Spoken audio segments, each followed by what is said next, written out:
The Crunchman Alex Cabagnot mga idol, parang hindi tumatanda.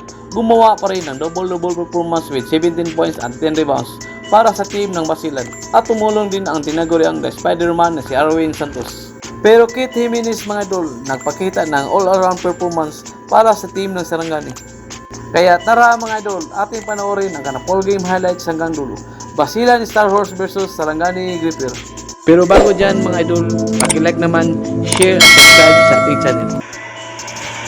This has been the usual starting five for Coach Toto, scoring in the second unit and to ensure continuity in their offense.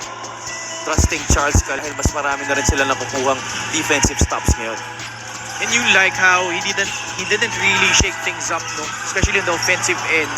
Yung fast break game still there for Sarangani as we see a shot. Kaduyak, oh nice bounce pass to James Tempra for 2 points. Ball, running start for Enzo Hoson, finding a wide open Adi Santos. At dyan mo naman talaga Used to try shots from the outside and right on cue, Javi, Adi Santos, 6 early points. mga laro natin. They even brought in a new player during the window we have yet to see play para sa kanila. Koy Al points. Tempra again, Adi Santos moving well without the basketball. He 14 points, 13 rebounds para sa kanya. Was also perfect from the free throw line and very efficient shooting from the field as well. That was a very good shooting day for him, but not for the rest of the Gripper actually. As that shot will not work for the Gripper, Pasturan. Jervy Cruz catch and shoot 3 and knocks that one down for a double-digit shot.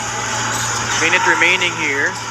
Pasturan at the corner. Oh, great backdoor cut. Eman Calo swoops in and scores. For the defense to set when they play fast-paced basketball, Basilan is a tough team to defend. Equally impressive pass. Last shot time for the guys in red. Viernes, entry pass. Sunga is guarded by Alex Cabagnot. Lars Sunga powers through. He had in your advantage. Cabagnot for free. I like Alex Cabagnot, who is way older than him, blow him by like that. Counter steal though. Jimenez, one of the league leaders in steals, but they turn the ball over again. Basilan recovers. That pass by Pasturan hitting the rim. Jervy Cruz able to recover. Cabagnot, same spot. Different result this time. A 3-point shot knocked down by the Crunchman. From both squads, diving to the floor, trying to get that loose ball, but it ended up in a Cabagnot 3-point shot. And here Alex gets the steal. Love the activity from Alex Cabagnot. Pasturan, hoist up a 3, no. Santos with offensive rebound. Pasturan reloads and knocks that one down from downtown. Bakers doesn't lead for Basilan. Cabagnot way off target. Baseball pass from Viernes. Kit Jimenez. Wraparound pass to Danny Marilao, who scores in traffic. 10-point lead for Basilan. Tempra offering that screen for Jimboy, who knocks down his second triple of the ball game. Though, Jimenez off to the races. The pass! Danny Marilao, basket and 1. 19 is the count.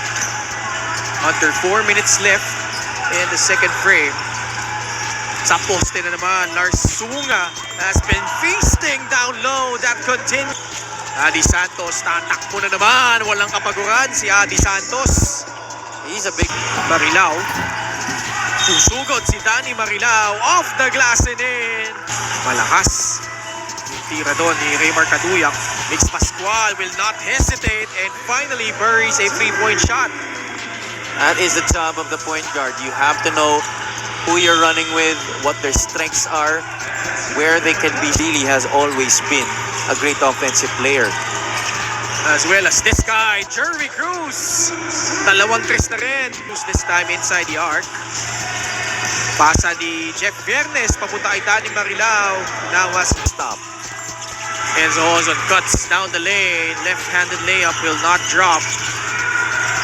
Navarro relocates and nails that 3-point shot from the left corner. Last shot time for Sarangani, who hopes to go into the halftime down by single digits, and they do get that with Jeff Viernes knocking down his first against Basilan. Kabagnot from the free throw line knocks down the jumper to re-establish for Sarangani.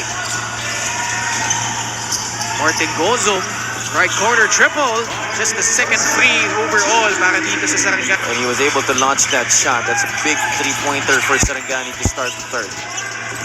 Adi Santos, Kabagnot, same spot, same result, back-to-back baskets for the Crunchman. But it's the same play, same shot on the same play. Gozum, turnaround jumper, will bounce out, but the tip in, and it will be credited to those assists he had during the latter stages of the game. Really propelled itong Sarangani to that all-important victory against Muntinlupa in that contest as Arvid Santos swoops in for the layup.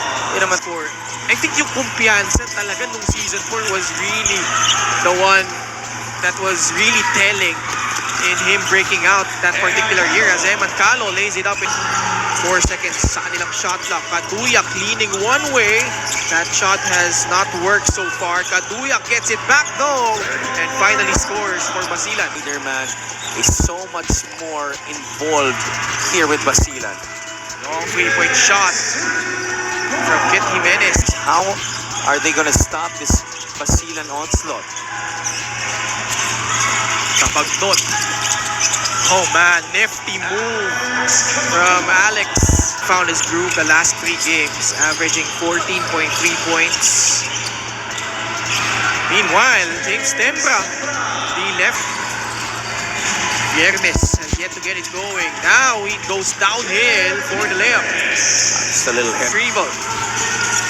Bounce pass, Marilao. Oh, what a look. Finding Larsuma. That's exactly how you... Dagangon.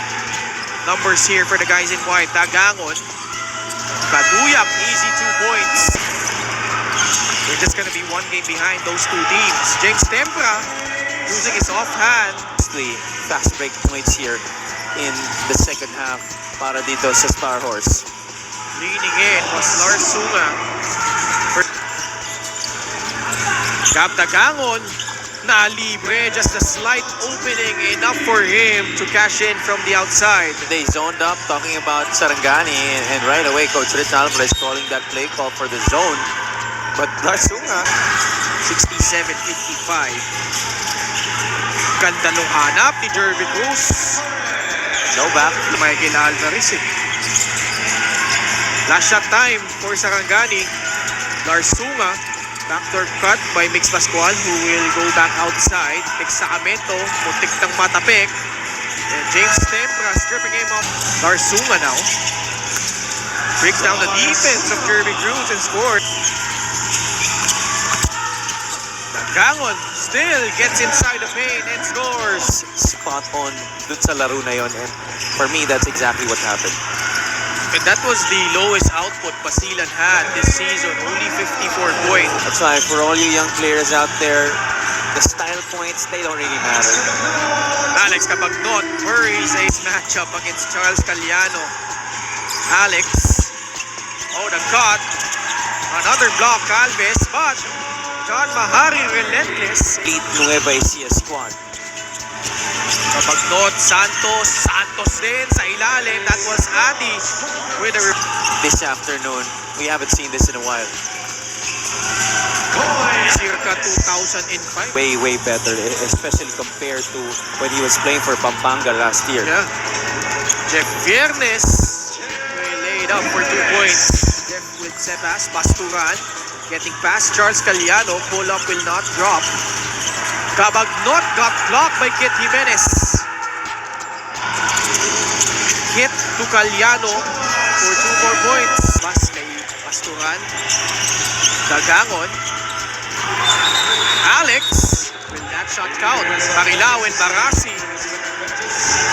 At the beginning of the season, where it was more of them trying to fit in. Ngayon, para sa Yes, that is correct.